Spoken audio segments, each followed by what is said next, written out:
David, the Bible said that in verse 1, that the time that the king would do go to war, David saw a beautiful woman. Don't forget, that's not the first time to see a beautiful woman for David. He lusted after her, and that was the only undoing of David's kingship. God still talk about it. He said David loved God except in the matter of Bathsheba, the wife of Uriah. God never gave Bathsheba to David.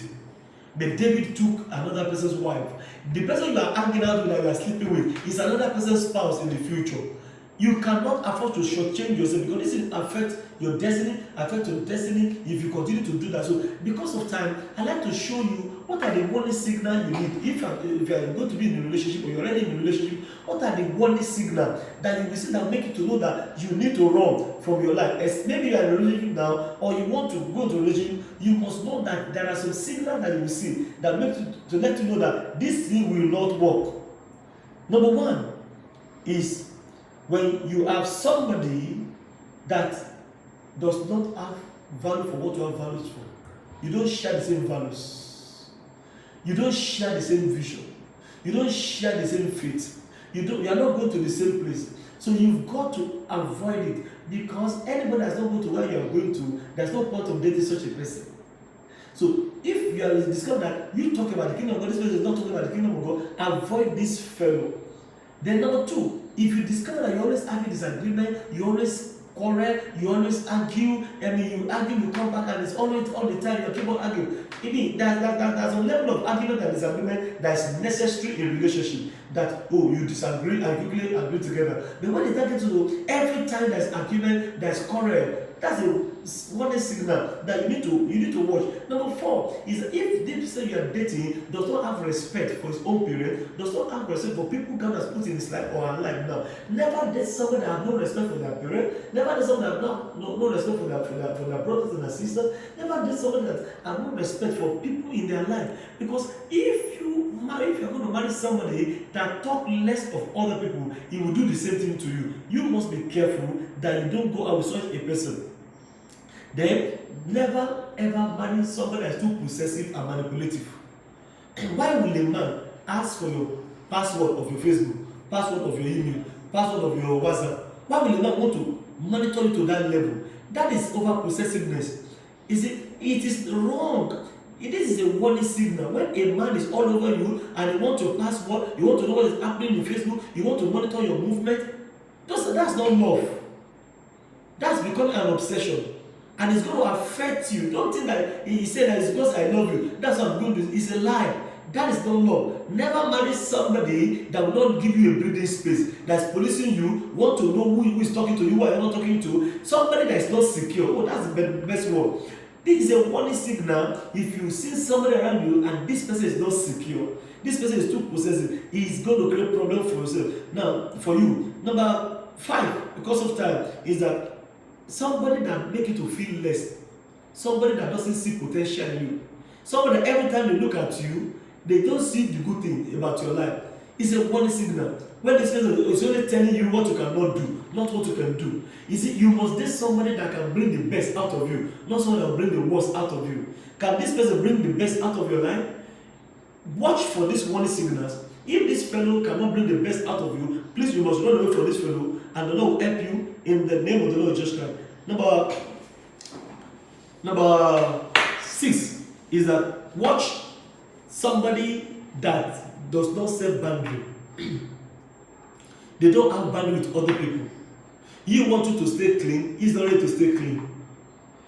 This is a man that wants to know everything about you, and he doesn't want you to know anything about him, or is secretive about everything. Such a person is going to be a problem in the future. So those are one of the warning signals you need to watch. Now, watch somebody that thinks that their happiness depends on you. Whoever is not happy in himself before coming to you, don't ever think that you are responsible for another person's happiness. You are not responsible for anybody's happiness. You are not responsible for anybody's happiness. You are the only one that can make me happy. You are the sugar in my tea. It's a lie. Only God is indispensable. Never ever let anybody think that their joy depends on you. If they cannot be happy with themselves, then it is very, very dangerous. Number 7 is pride. Pride. Pride. If you are dating somebody that is full of himself, that is proud, this is a warning signal. Anger is another point. Watch anger. Make sure that this fellow can put his emotion under control. Number 8 is the what I call, I've said it before, teachability and accountability. A man that is not teachable, that is not accountable, is never acceptable. A man that is not teachable and accountable is never acceptable. Can he be corrected? Does he have a role model that can report himself to? If he doesn't have somebody like that, never date the person. And I told the ladies the other day, ladies, never date a man that you love more than he loves you. A lady should always date somebody that loves her more than she loves, because Bible never said that she that findeth the husband findeth a good thing and obtaineth favor from the Lord. It is he that findeth the wife findeth a good thing and obtaineth favor from the Lord. So when you discover that you are the one always sending recharge card to a man, you are the one always flashing the man, calling the man, or you are the one calling the man is flashing you and say, call me back, call me back. Ladies, never marry a man that you are the one that loves more than he loves you. Then don't ever stay in abusive relationship. Never stay in abusive relationship. This is a warning signal. When the relationship is becoming toxic, when this person is always trying to be domineering, is trying to bully you into submission, and a woman that is trying to blackmail you to do things for her, be careful. These are warning signal. Then another thing is that the cycle of friend the person you want to marry is keeping. When you look at somebody that's dating you or want to hang out with you and is hanging with drunkards, he's talking to people that doesn't value relationship. If your spouse is dating or is befriending people that doesn't value relationship, people that talk less of women, people that talk less of men, people that talk less of marriage, people that doesn't believe in marriage, if your person that going out with is such a person, this is a warning signal. Because whoever this person is talking to that is making him not to respect the opposite sex, they are going to rule him in marriage. So when you see that the cycle of friends that is surrounding somebody, they are not right, you need to run for your life. Premarital sex is another thing. Never let anybody sleep with you before marriage. Premarital sex go to the foundation of relationship to destroy it. The Bible called the devil the accuser of the brethren. When you keep on sleeping with somebody before marriage, it's going to affect confidence, it's going to affect trust. The reason why people don't trust themselves in marriage is because when they were dating each other, they've been sleeping together. I asked the other girl the other time, she has aborted 3 times for a man, and the man eventually said that a broken relationship is better than a broken marriage. Can you see how foolish she was? How will you begin to abort for a man? So number 9 or 10 is that anybody that is afraid of commitment cannot be a good spouse. You see, relationship is about commitment. If you are dating somebody that's afraid to take you to the parent, if you are dating someone that is not bold enough to take you to his pastor, never ever continue such a relationship. Anybody that is making the relationship secretive, that is trying to hide things and tell you, don't worry, when it is right time, after 2 years, it's still telling you it's not the right time, you must be foolish if you continue such a relationship. If you're not going to be foolish, make sure that you don't date somebody that's not ready to be committed. Commitment shows how accountable this person is by making sure that people that have authority over his life, he has got to show them that this person I want to marry. So if this fellow is hiding you from other people, he doesn't want people to know you, he doesn't want people to see you, then there's something that this person is hiding. God is going to help you in the name of the Lord Jesus Christ. Do you want to have peace in your future marriage? Then learn to do it right. Recognize the trait of abusive relationship. Then make sure that this fellow is ready to do the will of God. I have no time to talk about unforgiveness. Somebody that doesn't forgive. Somebody that when you offend him, he keep record of wrong. Use it against you to blackmail you. You see, you cannot survive in a relationship whereby the person is not ready to forgive you. These are the things you need to watch. Somebody that's not ready to submit to God cannot submit to you. So watch out for all these kind of toxic, and the Lord is going to help you in the name of the Lord Jesus Christ. So how do you now, make sure that you avoid this signal and don't make mistake? Quickly, is to know the voice of God, know the word of God, know what is tenable and acceptable. Know what is tenable and acceptable. through the word of God. Bible is the final authority. Bible is the final authority. Anything you are doing in your religion that doesn't follow the tenets of the Bible, then you stop it right there and then. Hear the voice of the Holy Spirit. Know how God speaks to you. I've said that before. You should know how God speaks to you before the issue of marriage starts. Because if you don't know how God speaks to you, you're going to be cheated, you're going to be robbed. Then, number 3 is that let your relationship be subjected to accountability partner. 2 of you should report yourself to your pastor or to your mentor. Somebody that can come to you. What's happening in your relationship? How are you doing it? How are you doing things? No, what do you want from this girl? What do you want from this boy? If you 2 of you have nobody that can cut over to other, don't ever continue that relationship. And if you know you have been sleeping together, quickly confess your sins and stop it. Because ladies, you are at the receiving end at the end of the day. If you become gullible and you're having sex before marriage, it's going to affect you. So make sure that your relationship is clean. Let every of you know how to possess their vessel in sanctification and honor. You must be sanctified in your relationship.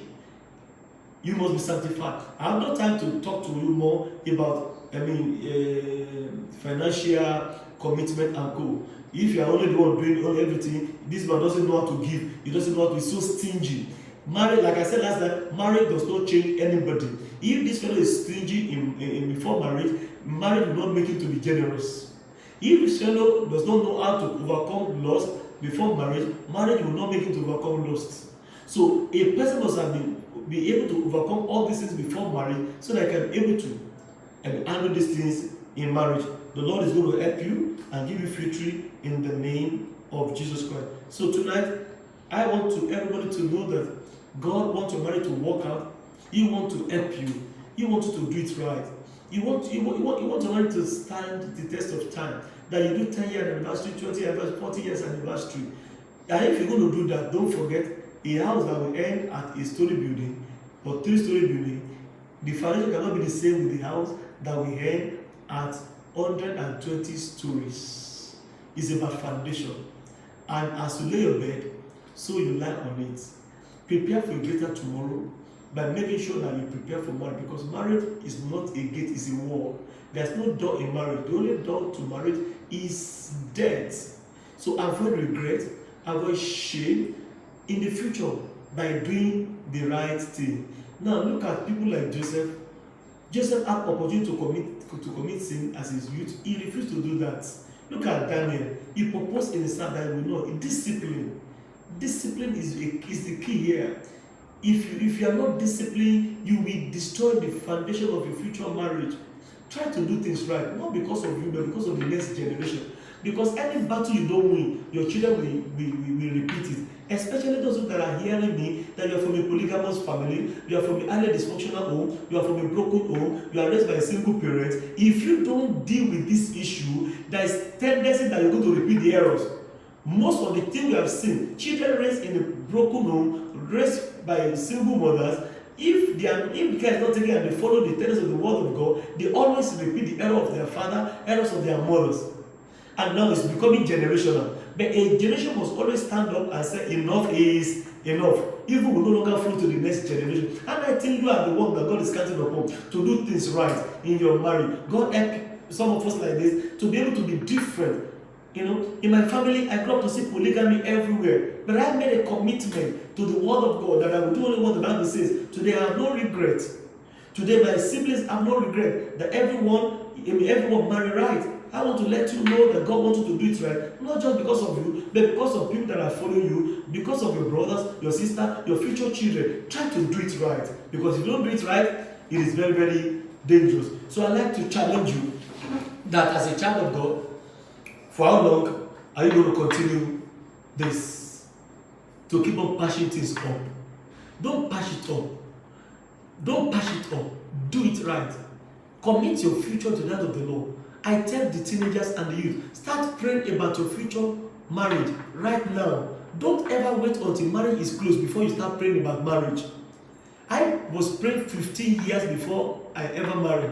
For 15 years, I was praying about my future wife. I prayed, Father, please, as you keep me holy, wherever my wife is, please keep her holy. Father, please, deliver me from temptation. As you deliver from temptation, deliver my future wife from temptation. And God had my prayer. Everything I told God, God did it. He protected me from temptation. He protected the person I'm going to marry from temptation. So please, start praying now. It is better to pray before marriage to start praying after marriage. In fact, marriage hardly saves a dying marriage. And prayer hardly saves a dying marriage. But prayer prevents error before you enter into marriage. But by the time you now marry and you're not praying for God to correct it, most of the time, God don't answer such prayer, but many times it's already too late. So, it is being said that prevention is better than cure. So, once you try to pray now, then as you pray, then be watchful. Be watchful. Love is not blind. Marriage will open it. As you are closing one eye, open the other one. Don't close the two eyes to the fault, to the error. If this person is not ready to make a change, friends, I want to challenge you that it will be foolishness to close the two eyes. Because God will tell you that, maybe you saw this before you marry. Most of the things that people are complaining about in marriage, they saw the signal. They saw that this person is violent. This person is any little thing, he reacts violently. And he said, don't worry, I will change when I marry you. I will change when I marry you. He will kill you in marriage. Because we are tired of hearing that spouses are killing themselves. This is not the way of God. All believers are not doing this. Why would be the Christian doing this? May the Lord show us mercy in the name of the Lord Jesus Christ. So today I want to pray for you. If you're under my voice and you are believing God for who to marry, or you have children that are not married and they are trusting God to marry right, I want to pray for you. And I believe God that God is going to set you free and deliver you. And if you're not born again, I'd like to pray for you wherever you are now. You can join me as I pray now. Father, in the name of Jesus Christ, I'd like to give you praise for all your children that are not married, believing you for a good spouse. Father, I pray for genuine salvation for every one of them, that you save them genuinely in the name of Jesus Christ. Tonight I pray for everyone that is being drawn by a spirit of error, regret, and a die no. I come against that spirit of error and I banish it in the name of Jesus Christ. I take authority over every part that have been monitoring you. I come against every spirit of mistakes and I ask God to direct your path. I pray that the Lord will direct your path. You will get it right. I come against curses, familiar spirit, spiritual husband, spiritual wife that is following you. I banish them in the name of the Lord Jesus Christ. I command your spouses to show up. That everyone that is due and overdue for marriage, that within the next 12 months, the Lord will have sorted you out. My Father, do a quick work. Remove the embargo placed upon these singles. Father, upon this youth, Father, please give them breakthroughs in their finances. Give them fear of God. Let them build up character on the word of God. Father, please let Christ be formed in them, O Lord. My little children, a woman traveling in bed, till Christ be formed in you. May Christ be formed in you. May your marriage work. May your marriage be better than that of your parents. May you live better than your parents. It will be sweeter for you. It will be glorious for you. Your lifetime that you have given to God, God will take care of you and will defend you. And the rest of your marital life shall be the best of your marital life. In Jesus' mighty name, I pray. God bless you. See you this time next week. Have a great day. Bye.